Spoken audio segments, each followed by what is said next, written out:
Hi folks, my name is Kushal Bhagia and I am a venture capitalist and the CEO of First Check. Welcome to Know Your Term Sheet.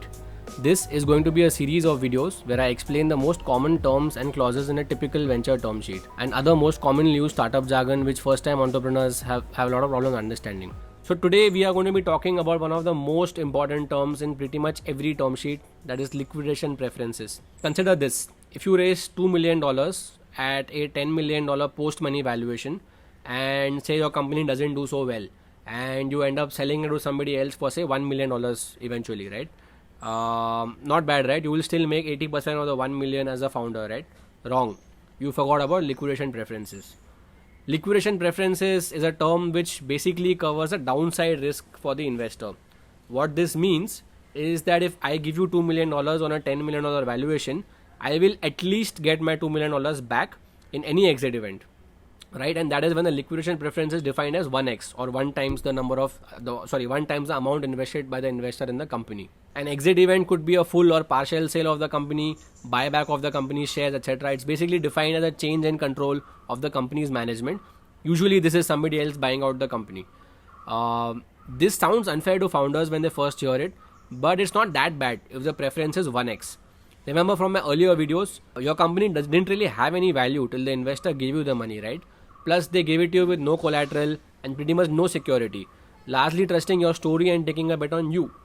Also, what's to stop you, the founder, from raising $2 million at a $10 million valuation and then selling the company 1 year later for say $5 million and you pocket a cool $4 million while the investor bears a loss of $1 million, right? So it's kind of fair that the investors get their money back first if the company doesn't work out. It helps keep these incentives aligned. So usually how this works is that if you raise $2 million on a $10 million valuation and you sell the company for say $5 million, the investor typically will get their $2 million back first out of the $5 million exit, and the rest $3 million gets divided amongst the rest of the shareholders of the company pro rata to their shareholding. Pro rata basically means everybody gets a percentage that they own in the company. This means if there are 2 equal co-founders and no other shareholders, right, then the investor will first get their $2 million back and the $3 million left over will get divided equally between the 2 co-founders. Are you with me? Okay. Now this gets problematic when investors put in a 1.5x, 2x or even a 3x liq pref. Okay. So what does this mean? So let's take our earlier example now of a 2 million on a 10 million fundraise, right? And let's say the preference that this investor now took is 2x instead of 1x. Now if you sell the company for $5 million, the investor will get 2x of the 2 million that they invested, which is $4 million, right? And that means there's only 1 million left over from the 5 million exit, which will get distributed to the other shareholders. Then there's also something called a double dip liquidation preference, which is very problematic. This goes something like this, that the investor will first get their money back and then they will also get their pro rata share in the rest of the proceeds, which means if they put in 2 million at a 10 million round and then the company got sold for $5 million, they will first get their 2 million out of the 5 million back, so 2 million is out, and then the rest of the 3 million, they will again get 20% of that, right? So totally they will make 2 million, which is the original amount, plus $600,000 out of the rest of the $3 million. So totally they will net 2.6 million from this sale and not just the 20% of the company that they own. So most good investors, even in India, have stopped giving term sheets with double dip preferences in them, and thank God for that. This is one of the most draconian terms you can burden a founder with. They are already in a situation where their company did not work out as expected, and on top of that the investor now makes most of the money from the exit, leaving the founder with close to nothing.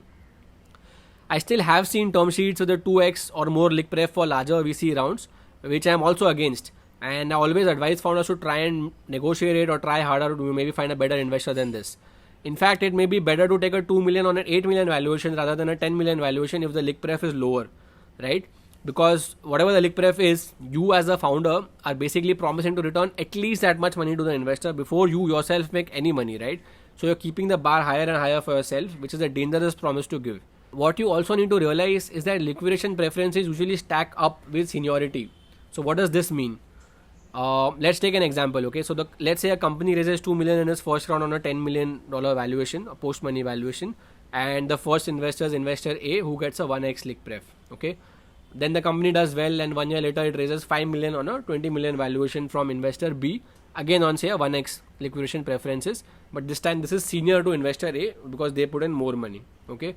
and then they raise another round after maybe a couple of years on a 10 million round on a $50 million valuation from investor C. And this time the investor C puts in a 2x liquidation preference, means the investor C says I want at least 2x of my money back. Okay, and this guy will always be senior to B, which will be senior to A. Now let's also assume, for the sake of simplicity, that A and B also exercise their pro rata rights, and the company's ownership now looks like, say, 20% is owned by investor C, 25% is owned by investor B, 20% is owned by investor A, 25% is with the founders, and the other 10% ESOP pool, right? 20, 25, 20, 25, and 10. The total comes to 100%.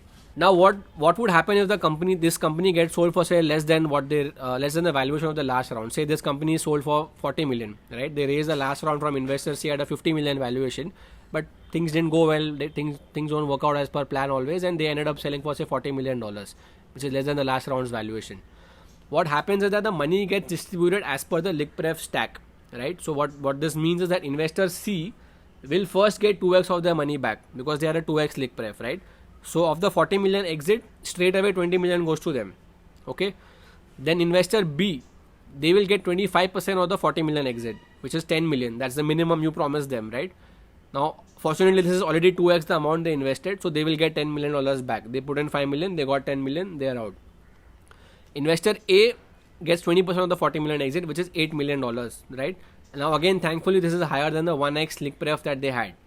This now leaves us with only $2 million out of the 40 million, right? So just do the math again with me. Investor C took 20 million, investor B took 10 million, investor A took 8 million. So that's $38 million gone out of a $40 million exit. So $2 million all that is left for the founders and for the employees of the company. Now in this case, the $2 million in most cases would go completely to the founders instead of the founders and the employees both. And this is, far lower than the 25% of the 40 million, which is 10 million is what the founders should have got, right? And the employees will typically get nothing.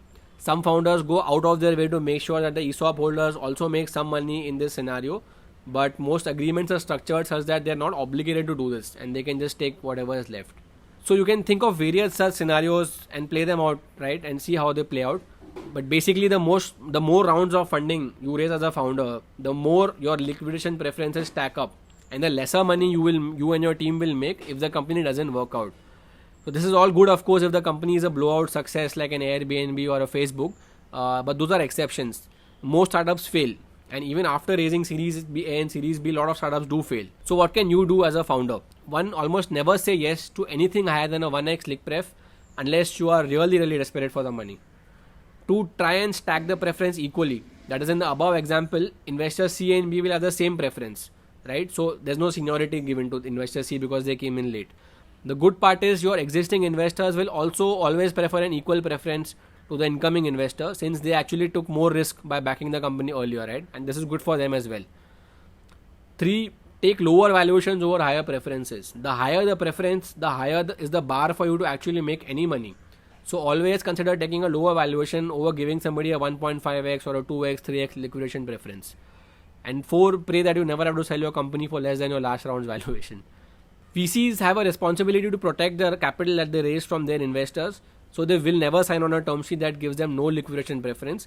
But you can take a stand and make sure that no investor in your company gets more than a 1x liquidation preference in your company. This is one of the most important things that you should keep in mind. Make sure you don't give anybody more than 1x. Make sure you don't give anybody a double liqupref. If you can if you see a term sheet, this is the first thing that I look at. What is a liqupref? This is the most, I cannot stress this enough. This is the most important term in any term sheet. So that's it for today, folks. Thanks so much for watching. Please leave your comments below in the video. I would love to hear from you guys. Keep hustling, keep building. Cheers.